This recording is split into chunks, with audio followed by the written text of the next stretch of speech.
Why is marijuana against the law? It grows naturally upon our planet. Doesn't the idea of making nature against the law seem to you a bit paranoid? You know what I mean? It's nature. How do you make nature against the fucking law? Grows everywhere, serves 1,000 different functions, all of them positive. To make marijuana against the law is like saying God made a mistake. You know what I mean? It's like God on the seventh day looked down at his creation. There it is, my creation, perfect and holy in all ways. Now I can rest.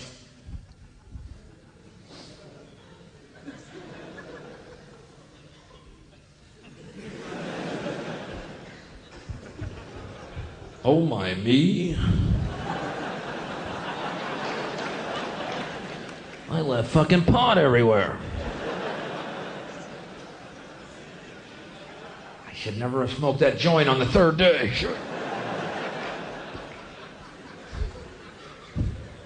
That was the day I created possums. Still gives me a chuckle.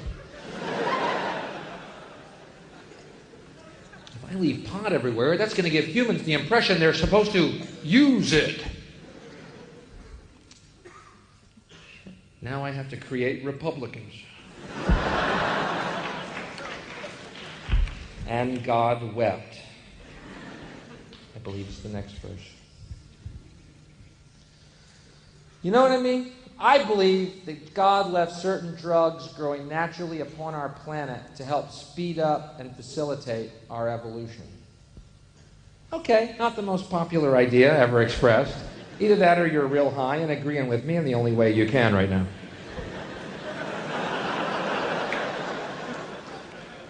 I forgot the code. Is it 2 blinks yes, 1 blink no?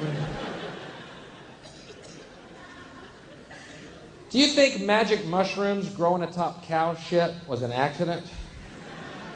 Where do you think the phrase, that's good shit, came from? Why do you think Hindus think cows are holy? Holy shit. Why do I think McDonald's is the Antichrist? That's God's little accelerator pad for our evolution story. Wouldn't that be newsworthy just once? To base your decision on information rather than scare tactics and superstitions and lies? Just once. I think it would be newsworthy. Today, a young man on acid realized that all matter is merely energy condensed to a slow vibration, that we are all one consciousness experiencing itself subjectively. There is no such thing as death. Life is only a dream, and we're the imagination of ourselves. Here's Tom with the weather.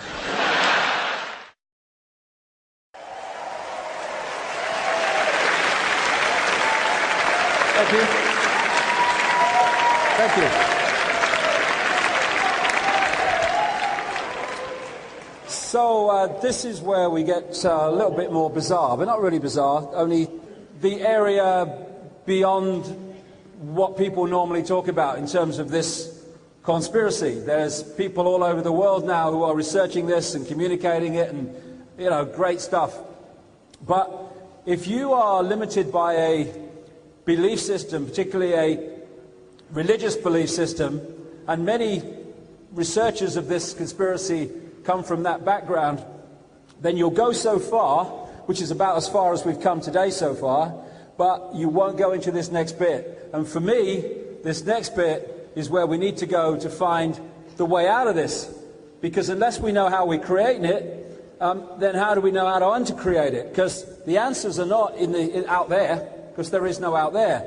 So I'm going to now go into the realms of how we create reality, and therefore how it can be manipulated and understanding that. And that's why I call this now the really important bit, because this is where all the strands from earlier in the day start to come together, and we can start to see a way out of this, and also understand much more profoundly why society is structured as it is. It all starts to make sense once we realize the nature of reality and the fact that beyond the Bushes and the Blairs and the shadowy core, this knowledge, which has been passed on through the thousands of years is the knowledge that they use to manipulate our sense of reality while we understand very little about what's actually going on. Our thoughts are not necessarily our thoughts, but implanted thoughts. So seeing is believing. But actually the truth is, believing is seeing. And that's a massive truth that moves us forward. What is reality? Reality is an illusion.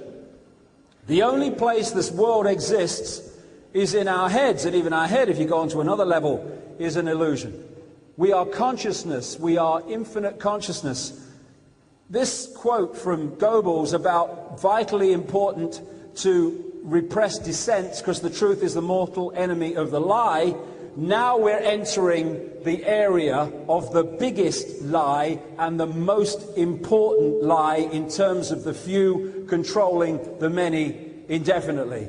And when we realize the nature of the lie, we can then take control of our lives back, collectively and individually. We are not this body. I'll get more into that as we go along. We are consciousness. We are consciousness that is connected to an ocean of consciousness we call infinity.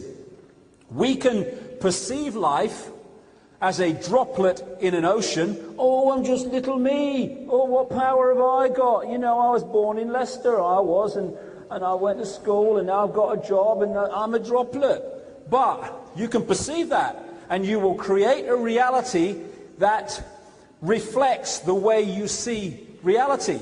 The perceived reality becomes the experienced reality. But if you perceive yourself not as a droplet, but what happens when you put a droplet in the ocean, there is no point where the droplet ends and the ocean starts. The droplet is the ocean is the droplet. We're all one infinite consciousness. Now, when we perceive life from that point of view, the last thing we think of is we are powerless.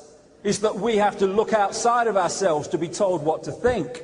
And so the whole conspiracy at its really profound foundation level is to hold us in a bubble in which we are operating on a fraction of who we are, and they use the physical body, again I'll come into this in more detail, to be the block on us being multidimensional infinite consciousness that cannot be manipulated. We are energy, awareness. People call it consciousness. My favorite word is awareness. We're awareness. And, you know, these can be photographed. We call them auras, but that's just one level of our infinite energy field. And we are not the body. The consciousness works through the body, which is nothing more than a biological computer, fantastic as it is. And when we leave the physical body, even every form of life, that's a fingertip. This is a plant, energy, life force. Everything has the life force. And when that's withdrawn, or withdraws, then the physical side of it, which is a biological computer, disappears. What the Illuminati want to do, and have structured society to do, is to make us identify who we are with the computer. I'm David Icke, I was born in Leicester in 1952. No, that's the experience I'm having. I am infinite consciousness. There are very different perceptions of reality. This thinks it's small and insignificant. This knows that it's everything, like we all are. But if you can be held in the perception of the physical body, the computer level, then you can be controlled very easily. Now, I had an experience over the last week. My mother died. She was in her 80s, and I went up for the funeral, and I was asked if I wanted to go and see my mother in the coffin. Now, I would have said no. I want to remember her as she is. But something said to me, "Go, go, go." So I went, and there was my mother in this coffin, and next to her was a massive blown-up picture of her with a big smile on her face, sparkle in the eyes. And I looked at my mother in the coffin, and I looked at the picture. That had no life. That was full of life. That was my mother. That was the computer with my mother gone. And the difference between the two was so profoundly obvious. Because when we take a photograph of someone, The photograph also picks up these unseen levels of consciousness, the sparkle in the eye, the warmth, the vibration coming off you. It picks that up. And that life that was in that picture, what was in my mother for 80-odd years, was that part of her that withdrew. And I'm glad it did, because that computer was causing her endless pain and misery. That withdrew and is now back in the land of forever, the land of consciousness beyond human sight, for reasons I'll come to. And this is how we have been misled on purpose, so that we perceive who we are and who others are with a physical form, when that's not what they are at all.